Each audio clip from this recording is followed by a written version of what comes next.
பார்த்துக் கொண்டிருப்பது 24 நியூஸ் தமிழ். பாலமேட்டில் காமராஜர் பிறந்த நாளையொட்டி மாநில அளவிலான கைப்பந்து போட்டி.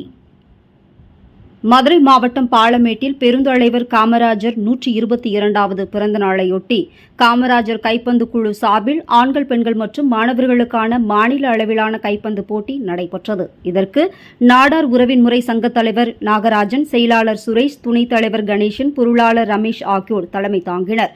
மகாலிங்க சுவாமி மடத்து கமிட்டி பொருளாளர் கார்த்திக், நாம் தமிழர் கட்சி நகர செயலாளர் சந்துரு, முன்னாள் சேர்மன் கஜேந்திரன், துணை சேர்மன் ராமராஜன் ஆகியோர் முன்னிலை வகித்தனர். மஞ்சமலை டிரேடர்ஸ் சுரேந்திரன் வரவேற்றார். பாலமேடு பேரூராட்சி சேர்மன் சுமதி பாண்டியராஜன் போட்டியை துவங்கி வைத்தார். இந்த போட்டியில் திண்டுக்கல், சேலம், கரூர், ஈரோடு, திருநெல்வேலி, கன்னியாகுமரி உள்ளிட்ட பல மாவட்டங்களைச் சேர்ந்த அணிகள் பங்கேற்றனர். 2 நாட்கள் நடந்த இந்த போட்டியில் ஆண்கள், பெண்கள், மாணவர்கள் என தனித்தனியே முதல் 3 இடங்களை பிடித்த அணிகளுக்கு பரிசுத் தொகை மற்றும் கோப்பைகளும் வழங்கப்பட்டன. ஏற்பாடுகளை காமராஜர் கைப்பந்து குழு செய்திருந்தனர்.